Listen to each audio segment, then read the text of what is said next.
Ang Pilipinas, ang ikatlong tahimik na dambuhalang teknolohiya. Nasaksihan ng mundo ang Pilipinas sa isang kalagayan na nagpatahimik sa lahat.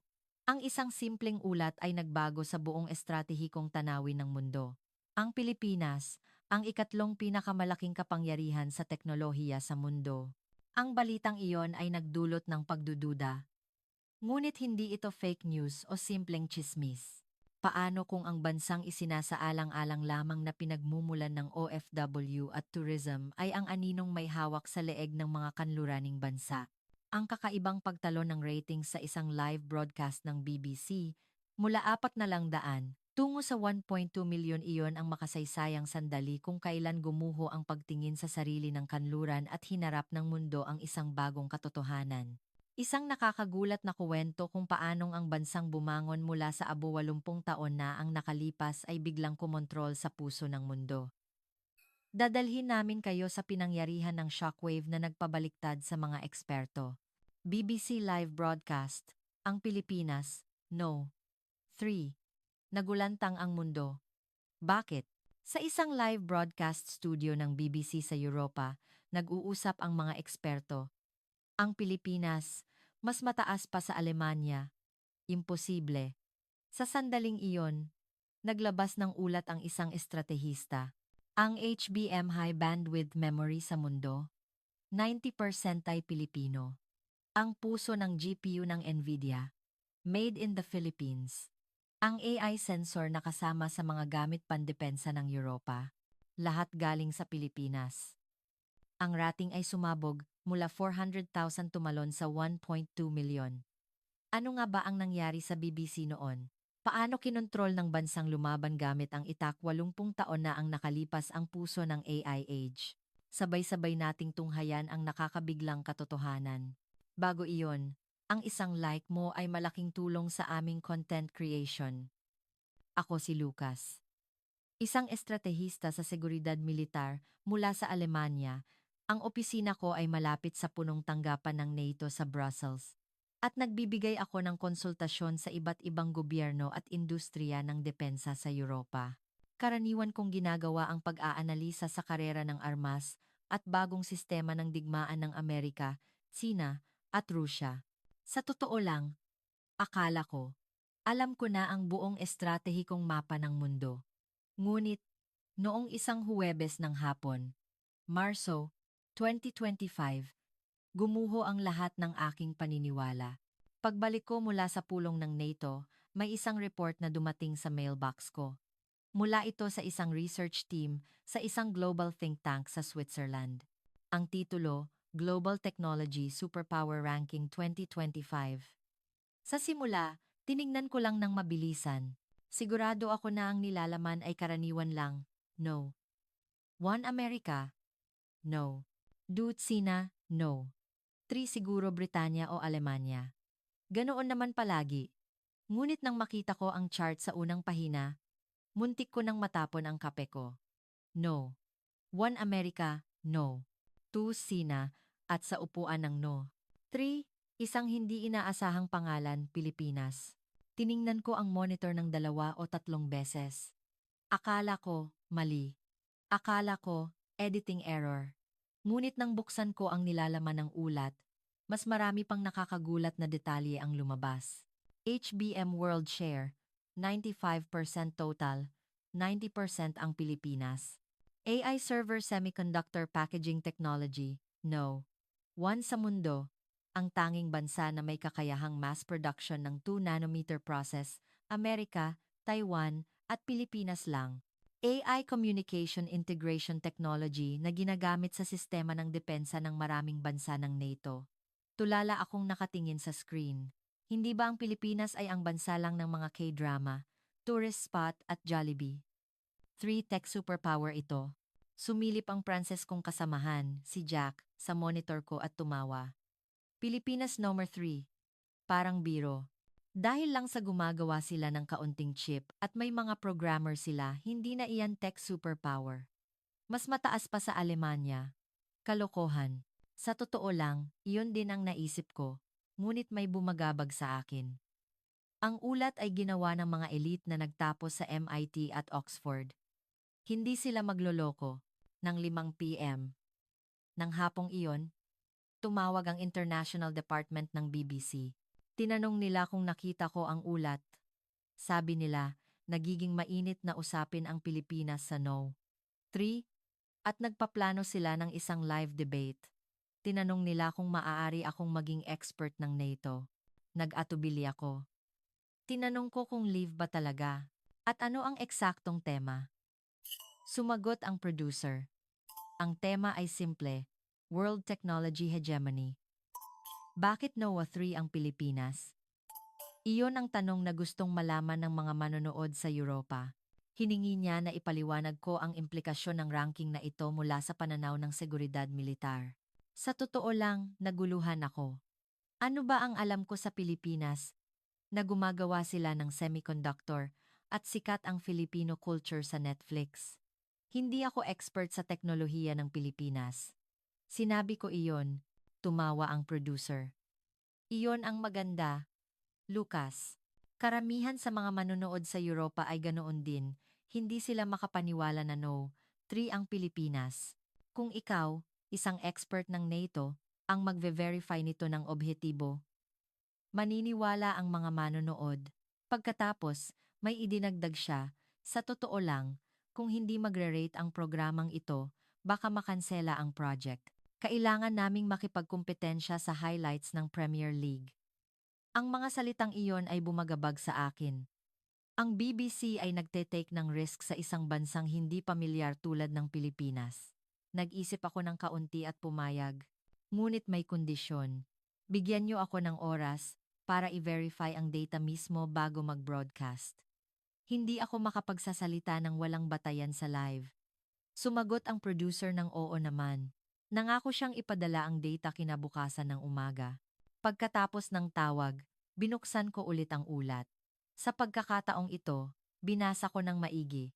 Semiconductor, AI, defense industry, communication. Sunod-sunod na lumabas ang mga numero. Ngunit nakapagtataka, kung ang lahat ng numerong ito ay totoo, bakit napakababa ng tingin namin sa Pilipinas? Nang umalis si Jack ng gabing iyon, dumaan siya sa mesa ko at nagtanong, seryoso ka ba dyan? Sa tingin niya, binayaran lang ng mga kumpanya ng Pilipinas ang mga gumawa ng ulat. Hindi ako sumagot. Ngunit sa sulok ng puso ko, tama si Jack. Baka overrated lang talaga. Baka magmukha akong tanga sa live broadcast ng BBC. Sa sandaling iyon, may kasunod na email na dumating mula sa producer ng BBC. Sabi niya, may plano ang management team para sa isang documentary series na Rising Superpower. Ang orihinal na kandidato ay Britanya, Alemanya, Sweden, ngunit dahil sa ulat na ito, baka biglang maging Pilipinas. Ngunit kung hindi ito magre-rate, mananatiling blanko ang espasyo, sabi niya. Ang mga salitang iyon ay bumagabag sa akin. Mananatiling blanko. Ang Pilipinas ay blanko pa rin sa mata ng mga manonood sa Europa. Isang maliit na tuldok sa mapa na kilala lang sa K-drama at tourism. Ngunit paano kung tama talaga ang ulat na ito? Nang gabing iyon, umuwi ako habang nakabukas ang ulat sa mesa. Isang tanong lang ang umuugong sa isip ko, bakit ang Pilipinas? Bakit ngayon? Bakit no 3? Hindi ko pa alam noon na babaguhin ng tanong na ito ang buong pananaw ko sa mundo. 2 araw pagkatapos, nasa lobby ako ng punong tanggapan ng BBC sa London. Iba ang hangin kumpara sa dati kong stage na tungkol sa giyera at terorismo. Parang magaan. O baka ang mga tema na hawak ko ay tinitingnan nilang magaan dito. Nang dalhin ako sa holding room, nakabukas ang pinto ng meeting room. Nagpupulong ang production staff. Lihim akong nakinig. Nakatayo ang floor manager sa harap ng whiteboard. Ang kalaban natin ngayon ay Premier League highlights, bagong feature ng Netflix, at sports news. Sa totoo lang, hindi kami umaasa ng mataas na rating para sa Pilipinas. Pero subukan natin. Nang marinig ko iyon, sumikip ang dibdib ko. Ang Pilipinas ay isa lamang test subject para sa BBC. Sa sulok ng whiteboard, may maliit na chart. Top 5 BBC International Programs in the last 6 months. Sa tabi nito, may blankong hanay, Rising Superpower Documentary Series, Undecided Country. Lumapit ang producer sa akin at bumulong. Dapat ay Britanya o Alemanya ang ilalagay namin. Pero dahil sa ulat na ito, nagbago ang usapan sa loob. Subukan natin ang Pilipinas, kahit minsan. Iyan ang broadcast na ito. Ang mga salitang iyon ay bumagabag sa akin. Isang bansang pinili ng mga numero, ngunit hindi pa nahahabol ng damdamin. Nasa loob na ako. Nakaupo na ang ibang panelist. Si Pierre, isang economist mula sa Pransya. Si Helen, isang energy policy expert mula sa UK. At si James, isang tech journalist mula sa Amerika. Nagsimula na ang rehearsal. Habang binabasa ng host ang pambungad, tumawa si Pierre habang tinitingnan ang script. Pilipinas no. 3. Temporary bubble lang iyan. Guguho iyan kapag lumipas ang semiconductor cycle. Sumang-ayon si Helen. Masyadong umaasa ang Pilipinas sa export. Madaling gumuho kapag nagkaroon ng global recession. Hindi tech superpower, parang subcontractor factory lang. Wala akong masabi. Sa isip ko, nagbanggaan ang mapa ng militar at ang mapa ng supply chain. Ang mga electronic component na pumapasok sa mga tank, fighter jet, at missile system ng Europa. Alam ko kung saang bansa nang gagaling ang karamihan sa mga component na iyon. Tahimik na nagsalita si James. Pero hindi natin pwedeng baliwalain ang 90% HBM share. Hindi gagana ang AI server ng Nvidia kung walang Filipino memory, ngunit tumawa si Pierre. Kahit sino ay pwedeng gumawa ng silikon. Kalahati lang tama iyon, ngunit kalahati ay mali. Sa loob ko, umungol ako, tapos na ang rehearsal at nagbigay ng maikling break. Habang naghahatid ng inumin ang staff, lumapit sa akin si Pierre. Lucas, seryoso ka ba nakakampihan mo ang Pilipinas? Tanong niya ng mahina. Matutuwa ba ang defense industry ng Europa kung ipagtatanggol ng isang expert ng NATO ang isang bansa sa Asia? Ano ang iisipin ng gobyerno ng Alemanya? May halong panggigipit ang kanyang mga salita.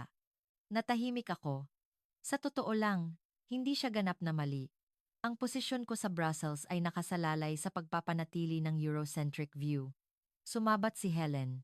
Maging realistiko tayo. Kahit gaano kagaling ang Pilipinas sa paggawa ng semiconductor, wala silang magagawa kung walang teknolohiya ng Amerika at ang manufacturing equipment ay galing Netherlands. Assembly factory lang sila, sumagot si James. Ngunit, kung wala ang assembly factory na iyon, hihinto ang mundo. Ano ang sinabi ng CEO ng Nvidia noong nakaraang taon? Imposible ang AI revolution kung wala ang aming Filipino partners. Ngunit nagtawa si Pierre. Iyan ay lip service lang sa negosyo. Political rhetoric. Sa sandaling iyon, nalaman ko kung ano ang dapat kong piliin. Makisama sa pagkiling ng Europa o sabihin ang totoo base sa data na nakita ko. Lumapit sa akin ang producer. Lucas, kung iba ang pananaw mo sa Pilipinas kumpara sa Europa, sabihin mo ng tapat, hindi namin ginagarantiya ang rating, pero wag nating ipakita sa mga manonood ang maling mapa. Tumango ako. Naalala ko ang blankong espasyo sa whiteboard. Ang slot na iyon, mapupuno ba ng Pilipinas? O tahimik na mawawala? Ang sagot ay nakasalalay sa mga salitang lalabas sa bibig ko. Sa monitor sa holding room, lumabas ang real-time rating graph ng BBC. Ang kalaban, ang Premier League highlights, ay umabot na sa 2 milyong manonood. Ang projection sa amin ay 500,000. At iyon ay optimistang estimate pa, bulong ng isang staff. Kahit 100,000 sa Pilipinas ay mahirap. Kapag nag-fail ito, mawawala ang buong season's programming. Sa harap ng live camera, sa harap ng milyon-milyong manonood sa Europa, ano ang dapat kong sabihin? Ang salitang gusto ng mga kasamahan ko o ang katotohanang nakita ko. Nagsimulang umilaw ang mga ilaw, isa-isa. Hudyat na 5 minuto na lang bago magsimula. Basang-basa ng pawis ang kamay ko. Nakita ko ang blankong espasyo sa whiteboard sa sulok ng studio. Ang kapalaran ng slot na iyon kung isusulat ba ang salitang Pilipinas o mananatiling blanko magpakailanman ay nakasalalay sa 60 minutong magsisimula ngayon. Ang live debate ay mas matindi kaysa sa inaasahan. Nang umilaw ang pulang ilaw sa kamera, unang nagsalita si Pierre. Ipinilit niya na overrated ang teknolohiya ng Pilipinas.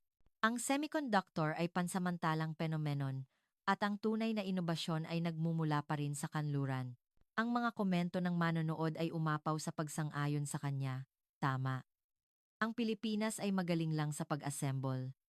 Ang teknolohiya ng Alemanya pa rin ang pinakamahusay. Sumingit din si Helen. Sabi niya, ang ekonomiya ng Pilipinas ay higit 70% ang export dependence. Mabilis itong guguho kapag bumaba ang global demand. Nang dumating ang oras ko, ipinakita ko ang slide na inihanda ko. 90% ng HBM sa mundo ay Pilipinas. Ang tanging bansa kasama ang Taiwan na may mass production ng 2 nanometer process. Ang communication sensor ng defense system ng maraming bansa ng NATO ay may malaking bahagi ng teknolohiya ng Pilipinas. Mahinahon akong nagsalita. Ang tinatawag nating mga armas ng Europa, karamihan ng core component ay galing sa Pilipinas. Kapag nagkaroon ng giyera, kung wala ang mga component na iyon, ang mga gamit ay walang silbi.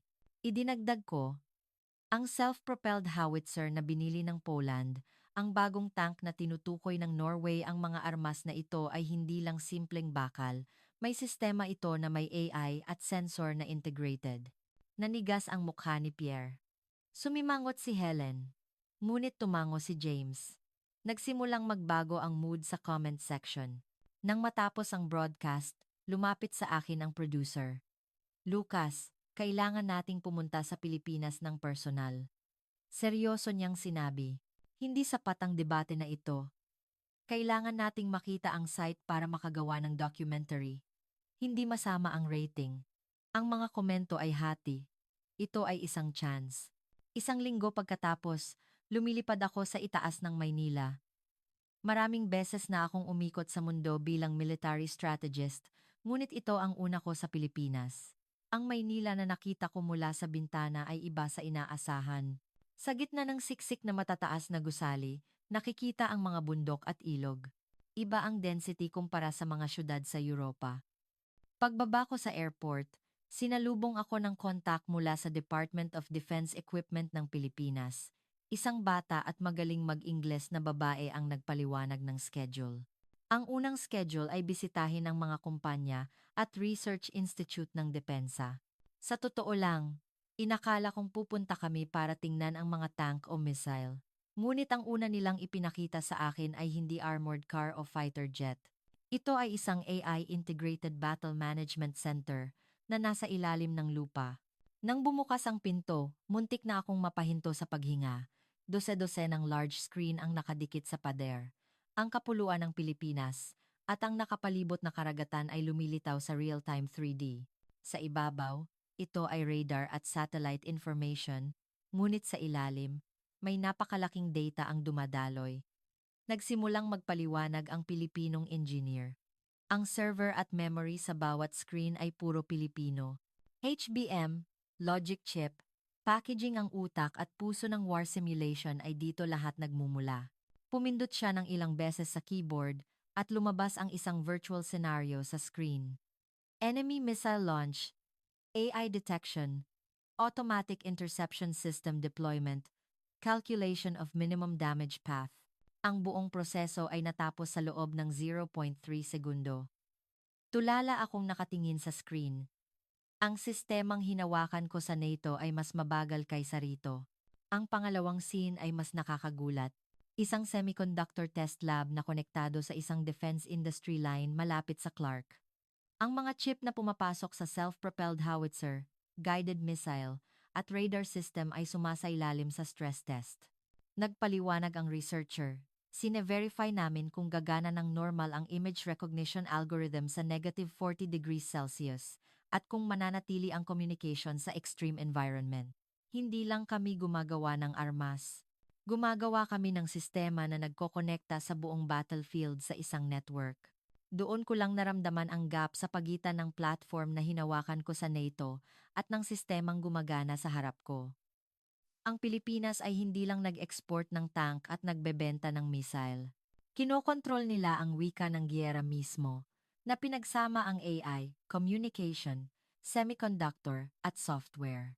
Sa kotse pabalik sa hotel ng gabing iyon, naalala ko ang isang linya sa ulat, Global Technology Superpower Number 3. Ang Pilipinas ay may natatanging kalamangan sa military at civil infrastructure integration capability. Ang linyang iyon ay tumutugma na ngayon sa tanawin sa harap ko. Ngunit isang mas malaking tanong ang lumabas. Gaano tayo kaumaasa sa lahat ng ito sa Europa? At nagpapanggap na hindi alam. Sumagi sa isip ko ang mukha ni Pierre sa studio ng BBC. Narinig ko rin ang boses ni Helen na tinawag ang Pilipinas na subcontractor factory. Nagkamali sila. Ganap, lubusang nagkamali. Ngunit ang problema ay, hindi ako sapat para patunayan na mali sila. Kailangan ko ng mas maraming ebidensya. Kailangan kong hukayin ng mas malalim. Kinabukasan ng umaga, nag-request ako sa kontak. Gusto ko pang makita. Semiconductor factory, communication infrastructure, lahat ng posibleng makita, ipakita mo sa akin. Nag-atubili siya ng kaunti, pagkatapos ay tumango. Sige, sabi niya. Ngunit may isang kondisyon. Iparating mo ng eksakto ang nakita mo. Walang dagdag, walang bawas. Nangako ako. Hindi ko pa alam noon na ang pangakong iyon ay ganap na magpapabago sa buhay ko. Pagbalik ko mula sa Pilipinas, hindi ako makatulog ng maayos. Ang mga numero ay umiikot sa isip ko. HBM, 95% 2 nanometer process, AI integration system. Ngunit para malaman kung ano ang eksaktong kahulugan ng mga numerong ito para sa seguridad ng Europa, kailangan ko ng mas detalyadong senaryo kaysa sa simpleng konsepto. Pagkatapos ng 2 araw, may request para sa isang karagdagang presentation sa isang internal seminar. Ang tema ay mas specific, Analysis of Philippines Technology Dependence in AI War Scenario. Nagpuyat ako sa paggawa ng simulation. Pinagsama ko ang data na nakuha ko sa Pilipinas, public data, at ang weapon procurement status ng iba't ibang bansa sa Europa, at pinaandar ko ang war outbreak scenario sa ilalim ng tatlong hypothesis. Scenario 1. Normal supply of semiconductor communication equipment. Scenario 2. Partial supply chain disruption. Scenario 3. Complete supply chain cut-off. Ang resulta ay nakakapangilabot. Sa unang senaryo, normal na gumana ang defense system ng Europa. Radar resolution maximum, data link zero delay, AI target identification sa loob ng 0.3 segundo. Sa pangalawang senaryo, nagsimulang makita ang mga crack, naantala ang upgrade ng ilang sistema, at huminto ang introduction ng mga bagong weapon system. Gumagana ang mga lumang gamit, ngunit bumaba ang kakayahan nilang tumugon kapag nagbago ang battlefield environment. Ngunit sa pangatlong senaryo ng ganap na na-cut off ang supply chain ng Pilipinas, maraming advanced weapon system ng Europa ang bumaba ang functionality. Bumababa ang radar resolution ng 30%, naantala ang data link ng 2 segundo on average. Bumababa ang bilis ng AI-based target identification ng mas mababa sa kalahati. Ang mas nakakagulat ay, walang alternative. Kakailanganin ng Europa ng at least 3 hanggang 5 taon para mag-transition sa self-production, at sa panahong iyon, lalo pang lalaki ang technology gap. Sa kabilang banda, paano ang Rusya at Sina? Naghanda na sila ng sarili nilang system scenario na nag-aakala na cut-off ang gamit ng Amerika at Pilipinas. Mababa ang standard, ngunit at least gumagana. Sinimulan ko ang presentation sa harap ng 20 top military expert na nagtipon sa meeting room ng NATO. Nang lumabas ang graph sa screen, natahimik ang room. Unang nagsalita ang kinatawan ng German Ministry of Defense. Hindi ba ito exaggeration? Hindi ba sapat na mapalitan kahit walang Filipino component? Kalmado akong sumagot. Maaari itong palitan. Ngunit kung isasaalang-alang ang oras, gastos, at technical level, hindi ito makatotohanan. Kung ma-cut off tayo ngayon, magiging technologically defenseless tayo sa loob ng 3 taon. Nagpakita ng hindi magandang mukha ang kinatawan ng Pransya. Ibig sabihin, umaasa tayo ng estratehiko sa Pilipinas. Tumango ako. Opo. At hindi natin isinulat ang katotohanang iyon sa ating strategic document. Natahimik ulit ang meeting room. Nagbukas ang ilan ng kanilang laptop para i-check ang data ko. May umiling.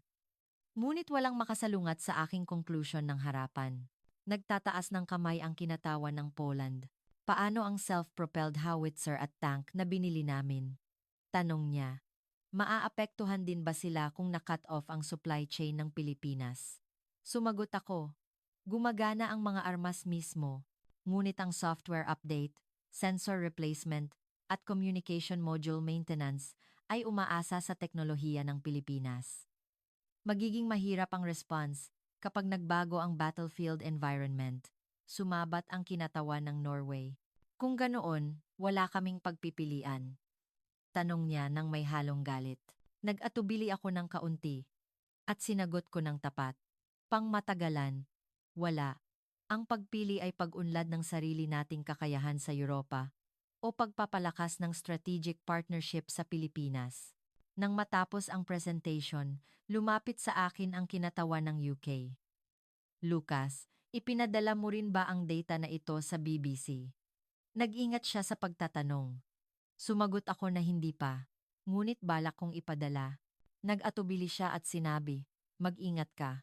Kung ilalabas ang ganitong nilalaman, hindi tatahimik ang defense industry ng Europa. Pati na rin ang gobyerno ng Alemanya at Pransya. Baka maapektuhan ang career mo.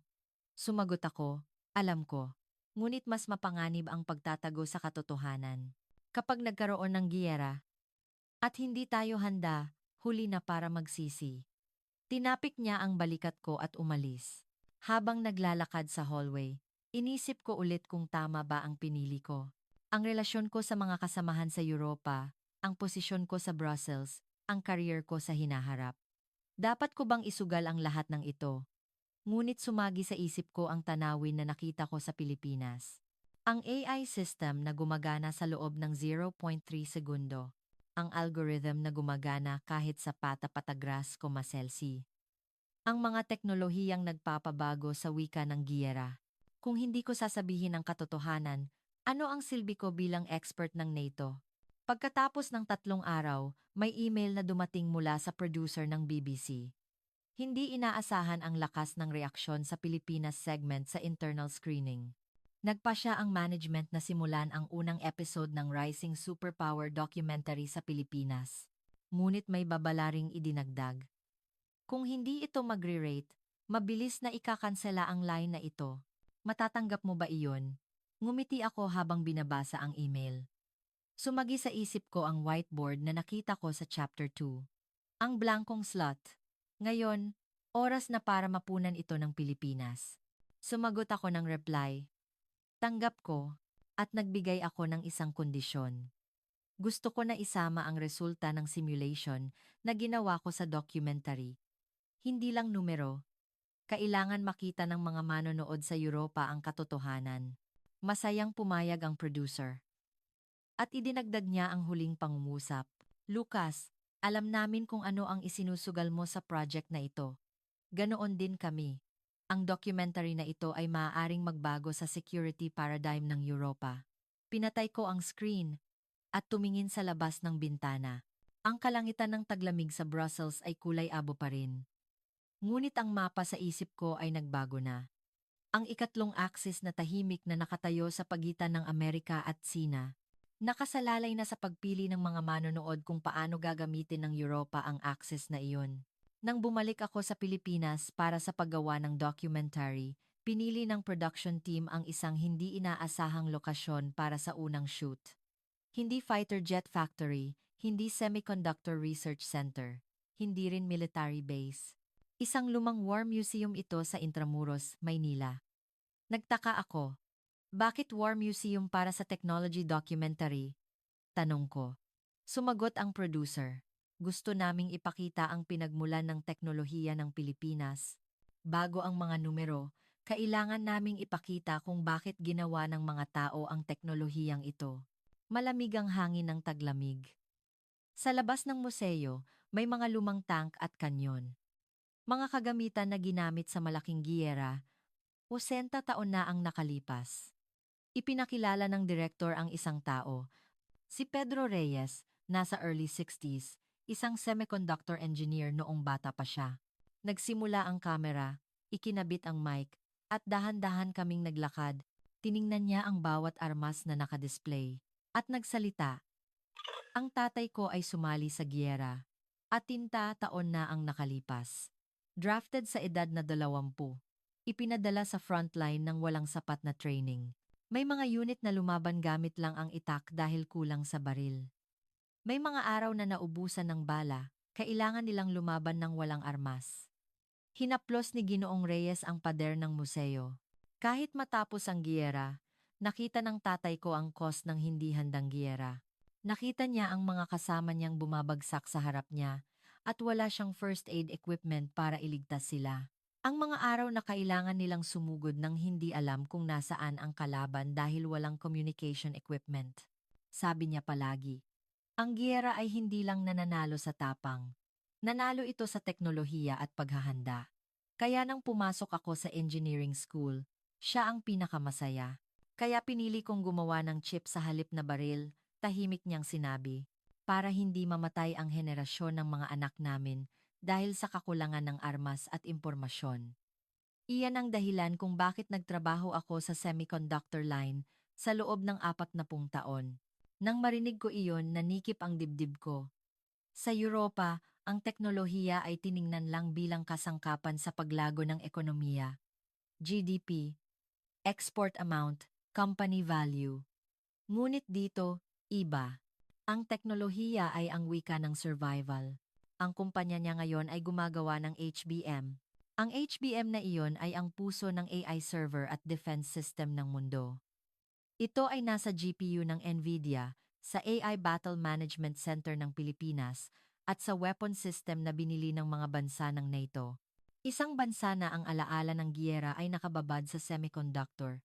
Nang patayin ang kamera, tinanong ko siya, ano ang teknolohiya ng Pilipinas para sa iyo? Nag-isip siya ng kaunti at sumagot ng maikli. Sa wika namin, ito ang minimum na kamao para hindi na kami mamanipulahin ng giyera ng iba. Sa sandaling iyon, may naintindihan ako.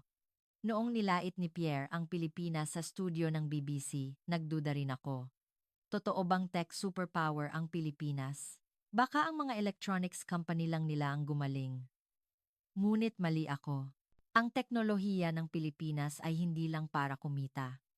Ito ay isang defensive line na itinatag sa collective memory na, huwag na tayong magpapatalo pa ulit.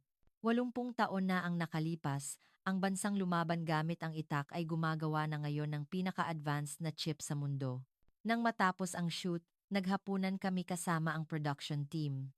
Nagtanong ang producer, Lucas, ano ang impression mo? Sumagot ako. Pakiramdam ko, ngayon ko lang naintindihan ang Pilipinas. Ang kuwento sa likod ng mga numero, tumango ang producer. Iyan mismo. Kailangan maramdaman iyan ng mga manonood kung bakit no. 3 ang Pilipinas hindi lang dahil sa semiconductor share, kundi dahil sa kalooban sa likod noon. Sa kotse pabalik sa hotel, tiningnan ko ang tanawin ng Maynila sa gabi. Paano nakarating ang siyudad na ito, ang bansang ito, sa puntong ito sa loob ng 80 taon? Nagsimula na akong tingnan ang Pilipinas hindi bilang tech superpower, kundi bilang isang security partner na dapat igalang. Ang shoot kinabukasan ay sa isang semiconductor factory ng Pilipinas. White clean room, robots na humahawak ng wafer, at precision equipment na gumagalaw sa nanometer unit. Lahat ay parang future. Ngunit nanatili sa isip ko ang scene na nakita ko noong nakaraang araw. Ang kamay ni Ginoong Reyes na humahaplos sa pader ng War Museum. Ang katotohanang ang kamay na iyon ay gumagawa na ngayon ng pinaka-advanced na chip sa mundo. Habang tinitingnan ko ang mga engineer na nagtatrabaho sa clean room, naisip ko, sila rin nakatayo rito sa kani-kanilang dahilan, tulad ni Ginoong Reyes. Baka dala rin nila ang kuwento ng kanilang lolo o tatay. At ang mga kuwentong iyon ay nagtipon-tipon at naging precision technology na ito. In-interview ako ng staff. Lucas, ano sa tingin mo ang essence ng teknolohiya ng Pilipinas? Tanong nila. Nag-isip ako ng kaunti at sumagot. Survival. At dignidad. Ang bansang ito ay nagpoprotekta sa sarili nito. Gamit ang teknolohiya. Noong 80 taon na ang nakalipas, itak iyan. Ngayon, chip ng Nvidia. Nagbago ang kasangkapan, ngunit pareho ang essence. Iyan ang tunay na anyo ng Pilipinas na nakita ko. Ang interview na iyon ay dapat na maging isa sa mga core scene ng documentary. At may feeling ako na babaguhin ng scene na iyon ang pagtingin ng mga manonood sa Europa. Sa kotse papunta sa airport, nagtanong ang kontak ko, "Nagbago ba ang impression mo sa Pilipinas?" Sumagot ako ng tapat, "Ganap na nagbago." Sa simula, numero lang ang nakita ko. Ngunit ngayon, nakikita ko na ang mga tao. Pagkatapos ng 3 buwan, natapos ang documentary. Ang titulo ay simple, Pilipinas, ang ikatlong tahimik na dambuhala. Nang ginanap ang huling screening sa editing room ng punong tanggapan, nandoon din ako. Habang umaandar ang 60-minutong footage, tahimik ang meeting room. Nang matapos ang screening, nagsalita ang head of programming. Sa totoo lang, nag-aalala ako. Risk ang pagpapalabas ng documentary tungkol sa Pilipinas sa prime time. May football rerun sa parehong oras. Kung hindi ito magre-rate, malalagay sa panganib ang programming ng susunod na season. Sumagot ang producer. Maganda ang reaksyon sa screening. Mataas ang rating ng internal evaluation team.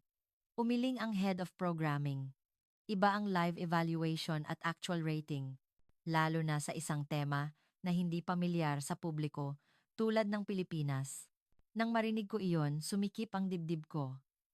Ang lahat ng isinugal ko sa project na ito ay nakasalalay sa isang numero ang rating. Sa araw ng broadcast, nakaupo ako sa isang tahimik na monitor room sa punong tanggapan ng BBC sa London. Sa isang screen, umaandar ang mga footage na kinunan namin ang mga factory ng Pilipinas, ang War Museum, ang Battle Management Center. Narinig ko ang boses ni Ginoong Reyes, ang mga salitang pinili kong gumawa ng chip sa halip na baril.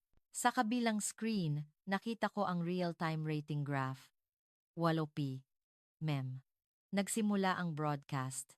Ang unang 10 minuto, karaniwan lang ang graph. Hindi malaki ang pinagkaiba sa mga nakaraang documentary.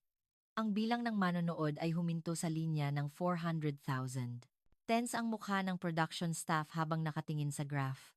May bumulong, hindi talaga umubra ang Pilipinas? Ngunit nang lumipas ang mga 15 minuto, lumabas sa screen ang numerong HBM 95%. Sinundan ito ng component proportion sa mga weapon system. Ang self-propelled howitzer ng Poland, ang tank na tinutukoy ng Norway, ang mga AI sensor at communication module na pumapasok doon. Nagsimulang gumalaw ang graph. Dahan-dahan, ngunit sigurado, umakyat ito. Nang lumampas sa 18,000, may isa sa staff ang napasigaw ng mahina. Nang umabot sa mga 20 minuto, lumabas ang simulation na iprinisinta ko sa seminar ng NATO. Vulnerability of European Defense System when Filipino supply chain is cut off.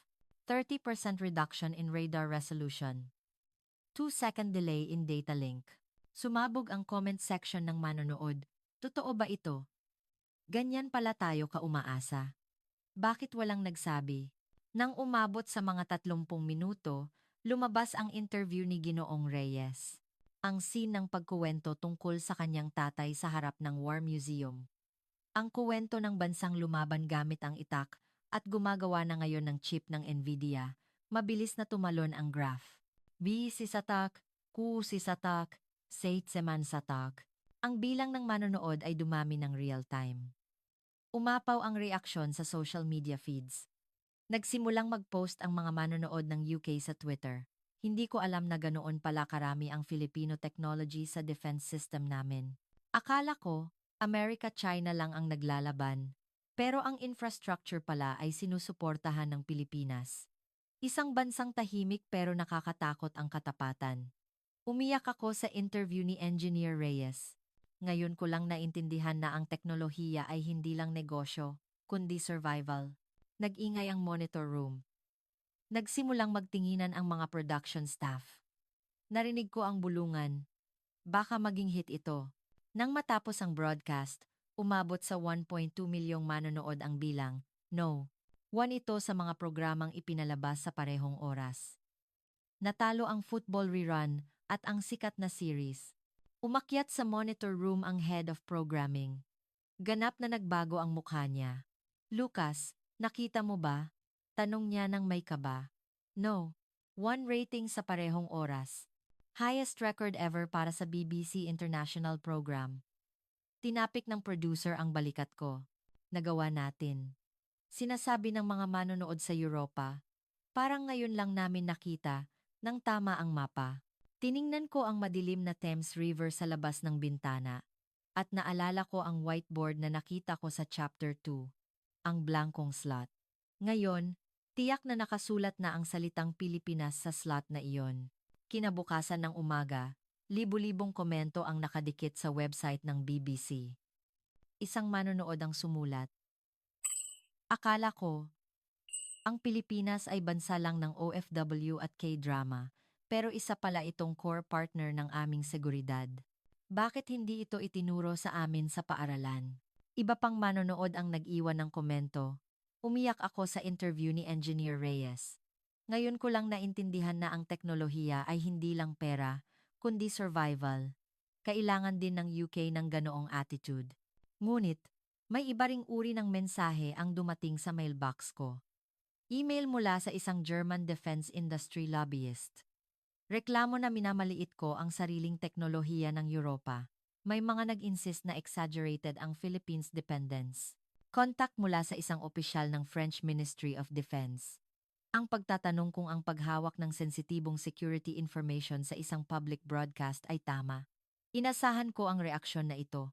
Palaging may mga tao na hindi komportable sa katotohanan. Ngunit, kasabay nito, may mas makabuluhang contact ang dumating. Ang balita na official na tatalakayin ng Norwegian Parliament ang technology partnership sa Pilipinas.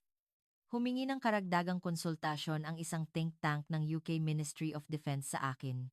Pagkatapos ng isang linggo, nagkaroon ng rerun sa BBC at umabot ulit sa 1,000,000 manonood ang rating. May proposal mula sa Netflix Europe branch para sa distribution. Humingi rin ng broadcasting rights ang mga public broadcaster ng Alemanya at Pransya. Nakita ng mga manonood sa Europa ang ikatlong axis na tahimik na nagtatayo ng stage sa pagitan ng Amerika at Sina noong araw na iyon. At naintindihan nila na ang axis na iyon ay hindi lang simpleng component supplier, kundi isang technology partner na nagbabago sa wika ng giyera. Ngayon, nasa sa amin na kung paano gagamitin ang stage na iyon. Pagbalik ko sa Brussels, itinulak ko ang mga lumang ulat na nakatambak sa mesa ko.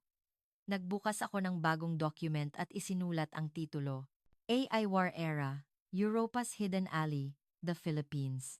Tumigil ang mga daliri ko sa keyboard. Kung isusumite ko ang ulat na ito, ano ang mangyayari sa career ko? Ano ang reaksyon ng gobyerno ng Alemanya? Ang tiwala na itinayo ko sa Brussels. Ngunit, sumagi sa isip ko ang scene na nakita ko sa Pilipinas, ang AI system na gumagana sa 0.3 segundo. Ang kamay ni Ginoong Reyes na humahaplos sa pader ng War Museum. Ang rating graph na tumalon sa monitor room ng BBC. Nagsimula akong mag-type. Ang titulo ng Chapter 1 ay Memory Dominance Represented by HBM 95%. Pinatunayan ko sa data ang katotohanan na hawak ng Pilipinas ang puso ng AI era. Chapter 2, 2 nanometer Process and Packaging Technology. Idiniin ko na ito ay teknolohiya na tanging 3 bansa lang sa mundo, kasama ang Amerika at Taiwan ang may kakayahan. Chapter 3, Integration Capability of AI and Defense Communication into One System. Ibinigay ko ang mga halimbawa ng Poland at Norway, at ipinaliwanag ko na ang tunay na competitiveness ng armas ng Pilipinas ay nasa software, hindi sa bakal. Chapter 4 ang pinakamahalaga, The Societal Will to Build Technology on Top of War Memories. Kinutip ko ang kuwento ni Ginoong Reyes at isinulat ko na ang essence ng teknolohiya ng Pilipinas ay survival at dignidad. Sa huling kabanata, isinulat ko, kung iisipin ng Europa na ang alyansa lang sa Amerika ang lahat ng seguridad, maiiwan tayo sa AI semiconductor war na nagsimula na. Ang Tsina ay nagtatayo ng sarili nitong sistema, at ang Rusya ay naghahanda ng alternative kahit sa ilalim ng sanction. Sa kabilang banda, ang Europa ay malalim na umaasa sa teknolohiya ng Pilipinas ngunit hindi isinulat ang katotohanang iyon sa strategic document. Dapat nating kilalanin ang Pilipinas hindi lang bilang simpleng supplier, kundi bilang isang strategic technology ally. Ito ay hindi choice, kundi issue ng survival. Tumagal ng 1 linggo ang ulat. Ang natapos na dokumento ay 80 na pahina. Kasama ang data, simulation results, at policy proposals. Kinabahan ako noong ibinigay ko ang draft sa NATO Secretariat. Matatanggap ba ang ulat na ito? O tahimik ba itong ililibing? Pagkatapos ng 3 araw, may contact na dumating. Mula sa NATO Strategic Planning Team. Humihingi sila ng briefing tungkol sa nilalaman ng ulat. Ang mga kinatawan ng Alemanya, Pransya, UK, at Poland ay inaasahang dadalo lahat. Sa araw ng briefing, punong-puno ng tensyon ang meeting room. Ang kinatawan ng Alemanya ay may skeptical na mukha pa rin. Nakaupo naman ang kinatawan ng Pransya habang nakakross ang mga braso. Sinimulan ko ang presentation. Nagpaliwanag ako gamit ang data na ginamit sa documentary ng BBC. Vulnerability of European defense system when Filipino supply chain is cut off. Absence of alternative. And the race against time. Vulnerability of European defense system. Sunod-sunod ang mga tanong. Nagtanong ang kinatawan ng Alemanya, hindi ba mas ligtas na mag-transition sa self-production ang Europa? Sumagot ako, posible technically. Ngunit aabutin ito ng 5 hanggang 10 taon, at sa panahong iyon, ang Pilipinas, Taiwan, at Amerika ay lilipat na sa next-gen technology. Habang gumagawa tayo ng 2 nanometer, sila ay mass-producing na ng 1 nanometer. At sa loob ng 10 taon na iyon, magiging technologically defenseless ang Europa. Nagtanong ang kinatawan ng Pransya ng hindi komportable. Ibig sabihin, gusto mong umasa tayo ng estratehiko sa Pilipinas. Ligtas ba na umasa ng ganito sa isang bansa? Nag-isip ako ng kaunti at sumagot. Hindi dependence, kundi partnership. Ang Pilipinas ay nabuhay sa ilalim ng banta ng giyera sa loob ng 80 taon. Sila ang bansang mas alam kaysa kaninuman ang kahalagahan ng technology security. Idinagdag ko na tinupad ng Pilipinas ang pangako nito sa supply hanggang ngayon. Sa halip, mas mapanganib ang umasa sa Tsina lang. Sumabat ang kinatawan ng UK. Lucas, pagkatapos ng documentary ng BBC, nagsimula na ang discussion sa loob ng Ministry of Defense namin. May mga opinyon na dapat nating tingnan ang Pilipinas hindi bilang simpleng supplier, kundi bilang strategic partner. Tumango ang kinatawan ng Poland. Ang self-propelled howitzer na binili namin ay lampas sa inaasahan. Hindi lang ito armas, kundi isang buong sistema, training program, maintenance software update dumating ito bilang package. Nagsalita rin ang kinatawan ng Norway. Nagtutukoy din kami ng new tank acquisition at malaking tulong ang ulat na ito sa desisyon. Tumagal ng 3 oras ang pulong. Nagkaroon ng debate, nagkaroon ng pagsalungat. Ngunit walang makasalungat sa data ko ng harapan. Nang matapos ang pulong, tahimik na nagsalita sa akin ang kinatawan ng UK. Lucas, nagpakita ka ng tapang sa pagpili. Ang ulat na ito ay magiging benchmark sa internal discussion ng NATO. Baka magrebelde ang Alemanya at Pransya, ngunit hindi nagsisinungaling ang data. Paglabas ko sa hallway, tiningnan ko ang kalangitan ng Brussels sa labas ng bintana. Naalala ko ang unang beses na nakita ko ang ulat na Pilipinas Nomer. 3 buwan na ang nakalipas. Nagduda ako noon. Mali ba ito? Hindi ba ito overrated? Ngunit ngayon, sigurado ako, ang Pilipinas ay hindi no. 3. Baka no. 2. O no. 1 pa sa ilang sektor. Nang gabing iyon, gumawa ako ng isa pang desisyon. Simula ngayon, ang Pilipinas ay hindi na magiging isang appendix sa aking mga ulat kundi ang sentro ng strategic chapter. Kung ang salitang nakasulat sa tabi ng Amerika ay software superiority, ang nakasulat sa tabi ng Pilipinas ay infrastructure defense semiconductor core axis. Gumawa din ako ng personal na pagpili. Simula sa susunod na taon, magtatatag ako ng on-site research office sa Maynila. Maglalaan ako ng 3 buwan bawat taon sa Pilipinas. At itataguyod ang Joint Security Technology Project na mag-uugnay sa Europa at Pilipinas. Sinimulan ko na ang discussion sa Philippine Defense Equipment Authority. Tumawag din ang BBC. Gusto nilang gumawa ng documentary season 2. Sa pagkakataong ito, gusto nilang mag-focus sa AI technology at 5G infrastructure ng Pilipinas. Masaya akong pumayag. At nagdagdag ako ng isa. Gusto kong isama ang proseso ng pag-aaral ng mga European engineer sa Pilipinas. Ang partnership ay hindi one-sided, ito ay mutual learning. Pagkatapos ng ilang araw, nakaupo ako sa mesa ng opisina at binasa ulit ang huling pangungusap ng ulat. Ang panalo-talo ng digmaan sa ika-21 siglo ay hindi na nakasalalay sa bakal, kundi sa chip, memory, at network. At sa isang axis ng stage na iyon, nakatayo ng tahimik ngunit matatag ang Pilipinas. Inasam ko na ang pangungusap na ito ang magiging bagong simula ng European Security Strategy, at alam ko. Ang tunay na partnership ng Europa at Pilipinas ay itatayo pa lang. Lumipas ang 6 na buwan. Nakaupo ako ngayon sa lounge ng Ninoy Aquino International Airport. Naghihintay sa eroplano pabalik sa Brussels. At ginugunita ang nakalipas na panahon. Mula nang magbukas ako ng on-site research office sa Maynila, 3 buwan na akong nananatili rito. Ang mga opisyal ng Defense Ministry ng iba't ibang bansa sa Europa ay bumisita sa Pilipinas at dumaan sa research office ko. Alemanya, Pransya, Italia, Espanya. Gusto nilang makita ang teknolohiya ng Pilipinas mismo. Ang pinakanaalala ko ay nang bumisita ang isang opisyal ng German Ministry of Defense. Siya ang nagduda sa akin sa Chapter 2. Datalabaadaong easy. Datalabaadaong easy. Datalabaadaong easy. Nang makita niya ang Philippine AI Battle Management Center, tahimik siyang nagsalita. Lucas, tama ka pala. Kami ang nagkamali. Ang ulat ng NATO ay opisyal na ring tinanggap. Ito ang unang dokumento na nagbigay diin sa Pilipinas bilang strategic technology partner. Nagpa siya ang Poland na bumili ng self-propelled howitzer at pumirma ng contract ang Norway para sa tank. Tapos na rin ang documentary season 2 ng BBC. Sa pagkakataong ito, kinuha namin ang proseso ng pag-aaral ng mga European engineer sa Pilipinas. Ang Semiconductor Factory ng Pilipinas, ang Defense Equipment Research Institute, ang 5G infrastructure. Ang pagtataka nila ay nakunan ng kamera. Isang German engineer ang nagsabi sa interview, ang Pilipinas ay kilala ko lang bilang bansa ng game at anime. Ngunit ito pala ang bansa kung saan gumagana na ang future.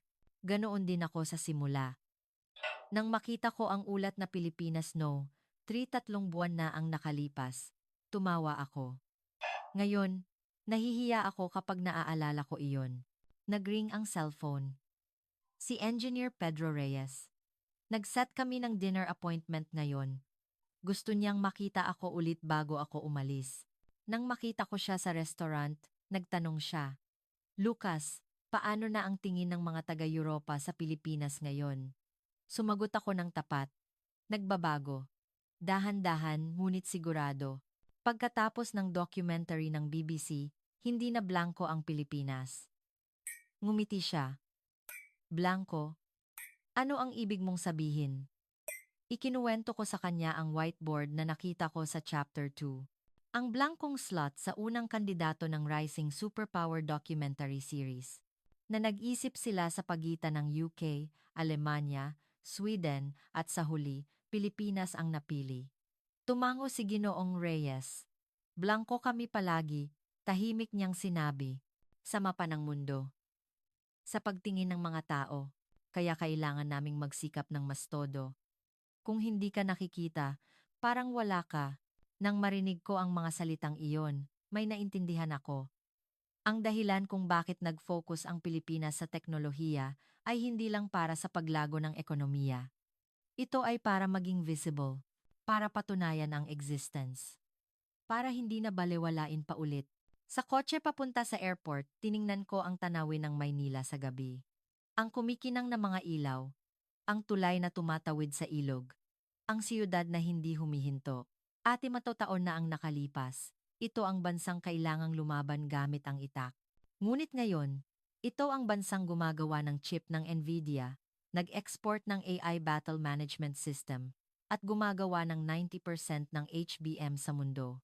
Nang dumating ako sa departure gate, kinuha ko ang cellphone ko at binuksan ang file ng ulat ng NATO. Binasa ko ulit ang huling pangungusap. Ang panalo-talo ng digmaan sa ika-21 siglo ay hindi na nakasalalay sa bakal, kundi sa chip, memory, at network. At sa isang axis ng stage na iyon, nakatayo ng tahimik, ngunit matatag ang Pilipinas. Umalis ang eroplano. Dahan-dahang lumayo ang Pilipinas sa labas ng bintana, ngunit sa mapa sa isip ko, hinding-hindi na mawawala ang Pilipinas. Marami pa akong gagawin pagbalik ko sa Europa. Ang paggawa ng follow-up report ng NATO, ang pagpaplano ng Season 3, ang briefing sa German Ministry of Defense. At higit sa lahat, kailangan kong ipaalam ng paulit-ulit sa mga taga-Europa kung bakit mahalaga ang Pilipinas, kung bakit dapat itong igalang. 3 buwan na ang nakalipas, nagduda ako sa katotohanang no, 3 ang Pilipinas.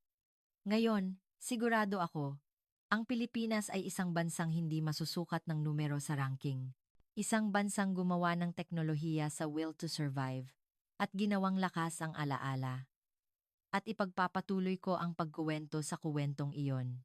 Ito ang narinig ninyo, ang nakakagulat na katotohanan tungkol sa Pilipinas bilang global technology superpower na natuklasan ni Lucas, isang NATO military strategist mula sa Alemanya.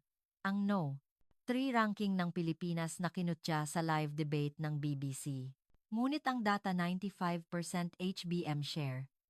Datal nanometer process. Component sa weapon system ay hindi nagsinungaling. Si Ginoong Pedro Reyes, ang 60 taong gulang na engineer na nakilala ni Lucas sa harap ng museum. Ang kamay na gumawa ng chip sa semiconductor line sa loob ng 40 taon, dala ang alaala ng kanyang tatay na lumaban gamit ang itak. Ang bansang pumili ng chip sa halip na baril Pilipinas. Ang documentary ng BBC, 1.2 milyong manonood. No. 1 sa parehong oras. Isang documentary na yumanig sa Europa, tinalo ang football rerun. Ang blankong whiteboard ay sa wakas na puno ng Pilipinas, at itinakda ng ulat ng NATO ang Pilipinas bilang Strategic Technology Ally. AI Battle Management System na gumagana sa 0.3 segundo. Algorithm na gumagana kahit sa 40 Douglas Celsius. Ang teknolohiya ng Pilipinas na nagbabago sa wika ng gyera. Ang ikatlong axis na nakatayo ng tahimik ngunit matatag. Ang bansang nagsimula sa abo at naging global technology superpower sa loob ng 80 taon. Ang bansang gumawa ng teknolohiya sa will to survive at ginawang lakas ang alaala. Kung ipinagmamalaki mo, mag-iwan ng komento na Pilipinas ang galing. Salamat sa pagbisita sa aming content ngayon. Mag-subscribe dito, magkita-kita tayo bukas.